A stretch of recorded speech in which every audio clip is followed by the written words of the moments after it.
২৩-এর বিধানসভা নির্বাচনে প্রকৃত অর্থে তারা পরাস্ত হয়েছে। তিপ্রামথা যদি সেখানে প্রতারণা না করতো, এরা সরকারি আসতে পারে না।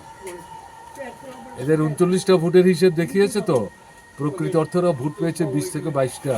বাকি ভোটগুলো প্রকৃত ভোটারদের ভোট দিতে না দিয়ে সেগুলো জবরদস্তি করে তাদের পক্ষেই ভোটটা দিয়েছে। তারা জানে, কাজেই এই কারণে এদের মধ্যে একটা ভীতি তৈরি হয়েছে। আমাদের সভা সমাবেশ, জমায়েত, মিছিল, মিটিং এগুলিকে এরা যতটা দাবিয়ে রাখতে পারে তার জন্য চেষ্টা করে। এই তো কাল বাদে পরশু আমাদের রাজ্য সম্মেলন উপলক্ষে আগরতলার সমাবেশ, একটার পর একটা মাঠ চাইছে, কোনো মাটিই তারা দিতে চাইছে না। কিন্তু তারপর আমরা সমাবেশ করবো, তো মানুষকে তো আটকে রাখতে পারবেন না। ২৩-এর বিধানসভা নির্বাচনে প্রকৃত অর্থে তারা পরাস্ত হয়েছে। তিপ্রামথা যদি সেখানে প্রতারণা না করতো, এরা সরকারি আসতে পারে না। এদের ৩৯টা ভোটের হিসেব দেখিয়েছে তো, প্রকৃত অর্থেরা ভোট পেয়েছে 20 থেকে 22টা। বাকি ভোটগুলো প্রকৃত ভোটারদের ভোট দিতে না দিয়ে সেগুলো জবরদস্তি করে তাদের পক্ষেই ভোটটা দিয়েছে। তারা জানে, কাজেই এই কারণে এদের মধ্যে একটা ভীতি তৈরি হয়েছে। আমাদের সভা সমাবেশ, জমায়েত, মিছিল, মিটিং এগুলিকে এরা যতটা দাবিয়ে রাখতে পারে তার জন্য চেষ্টা করে। এই তো কাল বাদে পরশু আমাদের রাজ্য সম্মেলন উপলক্ষে আগরতলার সমাবেশ, একটার পর একটা মাঠ চাইছে, কোনো মাটিই তারা দিতে চাইছে না। কিন্তু তারপর আমরা সমাবেশ করবো, তো মানুষকে তো আটকে রাখতে পারবেন না। ২৩-এর বিধানসভা নির্বাচনে প্রকৃত অর্থে তারা পরাস্ত হয়েছে।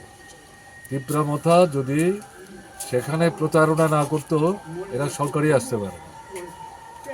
এদের ৩৯টা ভোটের হিসেব দেখিয়েছে তো, প্রকৃত অর্থেরা ভোট পেয়েছে 20 থেকে 22টা। বাকি ভোটগুলো প্রকৃত ভোটারদের ভোট দিতে না দিয়ে সেগুলো জবরদস্তি করে তাদের পক্ষেই ভোটটা দিয়েছে। তারা জানে, কাজেই এই কারণে এদের মধ্যে একটা ভীতি তৈরি হয়েছে। আমাদের সভা সমাবেশ, জমায়েত, মিছিল, মিটিং এগুলিকে এরা যতটা দাবিয়ে রাখতে পারে তার জন্য চেষ্টা করে। এই তো কাল বাদে পরশু আমাদের রাজ্য সম্মেলন উপলক্ষে আগরতলার সমাবেশ, একটার পর একটা মাঠ চাইছে, কোনো মাটিই তারা দিতে চাইছে না। কিন্তু তারপর আমরা সমাবেশ করবো, তো মানুষকে তো আটকে রাখতে পারবেন না। ২৩-এর বিধানসভা নির্বাচনে প্রকৃত অর্থে তারা পরাস্ত হয়েছে। তিপ্রামথা যদি সেখানে প্রতারণা না করতো, এরা সরকারি আসতে পারে না। এদের ৩৯টা ভোটের হিসেব দেখিয়েছে তো, প্রকৃত অর্থেরা ভোট পেয়েছে 20 থেকে 22টা। বাকি ভোটগুলো প্রকৃত ভোটারদের ভোট দিতে না দিয়ে সেগুলো জবরদস্তি করে তাদের পক্ষেই ভোটটা দিয়েছে। তারা জানে, কাজেই এই কারণে এদের মধ্যে একটা ভীতি তৈরি হয়েছে। আমাদের সভা সমাবেশ, জমায়েত, মিছিল, মিটিং এগুলিকে এরা যতটা দাবিয়ে রাখতে পারে তার জন্য চেষ্টা করে। এই তো কাল বাদে পরশু আমাদের রাজ্য সম্মেলন উপলক্ষে আগরতলার সমাবেশ, একটার পর একটা মাঠ চাইছে, কোনো মাটিই তারা দিতে চাইছে না। কিন্তু তারপর আমরা সমাবেশ করবো, তো মানুষকে তো আটকে রাখতে পারবেন না। ২৩-এর বিধানসভা নির্বাচনে প্রকৃত অর্থে তারা পরাস্ত হয়েছে। তিপ্রামথা যদি সেখানে প্রতারণা না করতো, এরা সরকারি আসতে পারে না।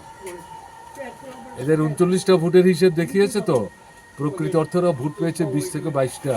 বাকি ভোটগুলো প্রকৃত ভোটারদের ভোট দিতে না দিয়ে সেগুলো জবরদস্তি করে তাদের পক্ষেই ভোটটা দিয়েছে। তারা জানে, কাজেই এই কারণে এদের মধ্যে একটা ভীতি তৈরি হয়েছে। আমাদের সভা সমাবেশ, জমায়েত, মিছিল, মিটিং এগুলিকে এরা যতটা দাবিয়ে রাখতে পারে তার জন্য চেষ্টা করে। এই তো কাল বাদে পরশু আমাদের রাজ্য সম্মেলন উপলক্ষে আগরতলার সমাবেশ, একটার পর একটা মাঠ চাইছে, কোনো মাটিই তারা দিতে চাইছে না। কিন্তু তারপর আমরা সমাবেশ করবো, তো মানুষকে তো আটকে রাখতে পারবেন না।